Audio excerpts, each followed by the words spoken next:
ये चर्चा इसी पे करेंगे। हमारे साथ एक बड़ा गेस्ट पैनल है। सबसे पहले परिचय करवा दूं, हमारे साथ डॉक्टर अनिल गुप्ता जी जुड़ रहे हैं, प्रवक्ता हैं बीजेपी के। आदेश भारद्वाज जी हमारे साथ हैं, प्रवक्ता हैं कांग्रेस के। निरंजन पोद्दार जी हमारे साथ हैं, राजनीतिक विश्लेषक हैं। साथ ही ओंकारेश्वर पांडे जी हमारे साथ हैं, वरिष्ठ पत्रकार हैं। सर, सभी का बहुत बहुत स्वागत है न्यूज इंडिया पर।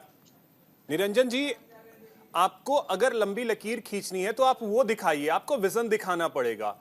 आपको लगता है कि अभी जो हम वर्तमान परिस्थिति में देख रहे हैं, एक नेगेटिव पॉलिटिक्स देख रहे हैं, वो चीज हमें दिख नहीं रहा जो हमारे देश को आगे ले जाने को लेकर के देश की तमाम पार्टियां सोचें?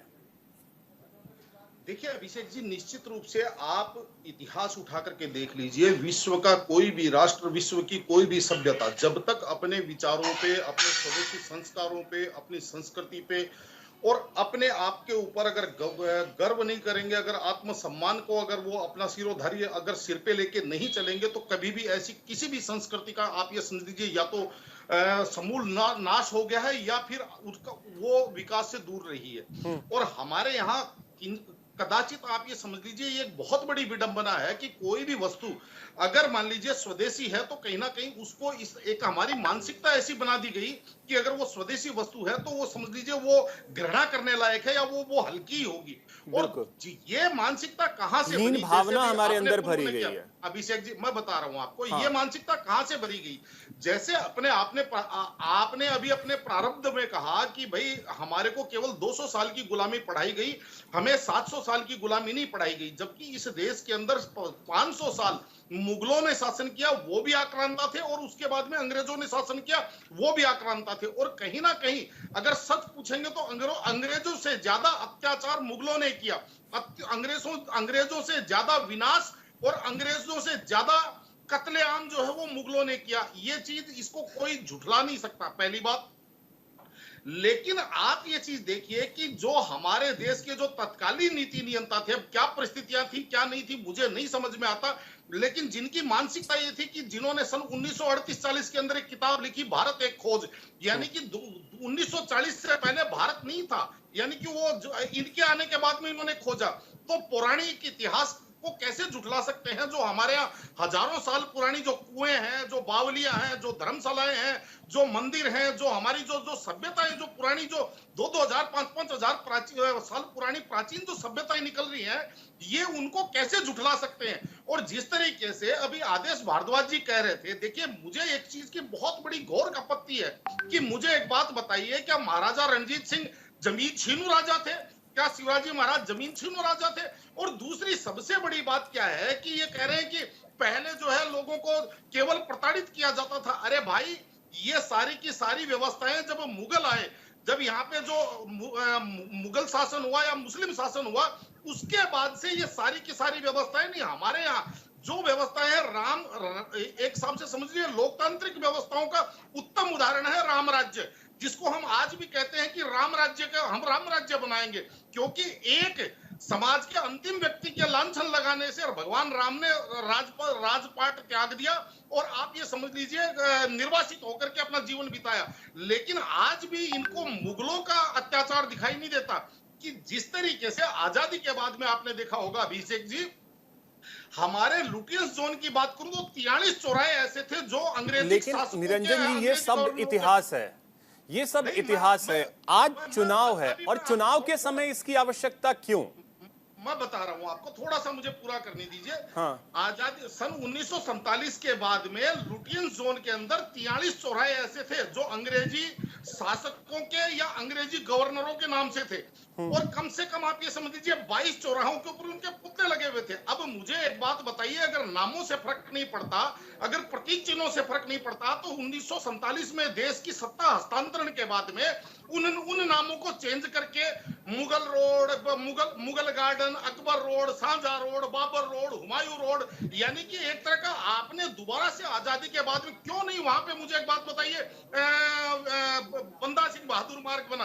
क्यों नहीं वहां पे आजादी के बाद में, मुझे बताइए, महाराजा रणजीत सिंह रोड क्यों नहीं बनी? वहां पे मुझे एक बात बताइए, क्यों नहीं वहां पे साहबजादा रोड बनी, लेकिन वास्तविकता ये है कि जो ये प्रेम है ये इनकी नसों में और ये इनकी मानसिकता में है, और वो आज भी कहीं ना कहीं परिलक्षित होता है। आज भी आप ये समझिए अभिषेक जी, अगर कोई दुष्टता का उदाहरण देना है तो राजा महाराजा थे, मुगल और बादशाह तो बड़े जिसको कहते हैं जनप्रेमी थे, और वो तो बहुत सेवाभावी थे। तो कहने का तात्पर्य ये है कि अब इनको समझना चाहिए, और जिस तरीके से ये कह रहे हैं कि अभी जो सारी बातें हो रही है। निरंजन जी, ये सब तो सही है, लेकिन ये बच्चों को सिखाएगा कौन है, कैसे पढ़ाएगा? जब तक ये सिलेबस में नहीं होगा, सिलेबस में जो रहेगा बच्चे तो वही पढ़ेंगे, चाहे आप कुछ कर लीजिए। अभिषेक जी, बदलना तो आपको सिलेबस पड़ेगा, ये मंच से बयान दे करके तो नहीं होगा।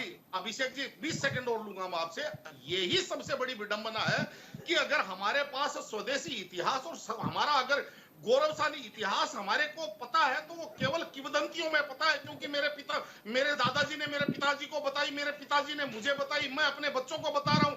तो इसी तरीके से, जबकि हमारे यहाँ तो जिसको कहते हैं हर एक समुदाय के अंदर, चाहे जाट वंश हो, चाहे गुर्जर वंश हो, चाहे यादव वंश हो, चाहे तमाम जो वंश है, चाहे तो ये तो सिलेबस बदलने से ही होगा। निरंजन जी, अगर 2047 की बात की जा रही है, अब देखिए 2030 का विजन, 2055, कोई 2070 के विजन, हम देख रहे हैं पश्चिमी देश किस तरीके से विजन रख रहे हैं, लंबे लंबे विजन रखते हैं।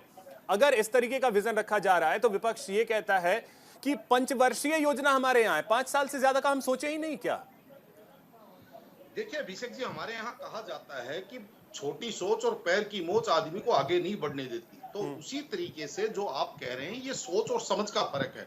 और रही बात विजन की, देखिए अभिषेक जी, आपको एक चीज और समझनी पड़ेगी कि जैसे अभी हम यहाँ चर्चा कर रहे हैं मुद्दों की, मुद्दे क्या है कि अभिषेक जी एंकरिंग कर रहे हैं, और अभिषेक जी की एंकरिंग में क्या क्या कमी रही है, ये कमी रही है, अभिषेक जी ने ये नहीं किया, अभिषेक जी ने वो नहीं किया।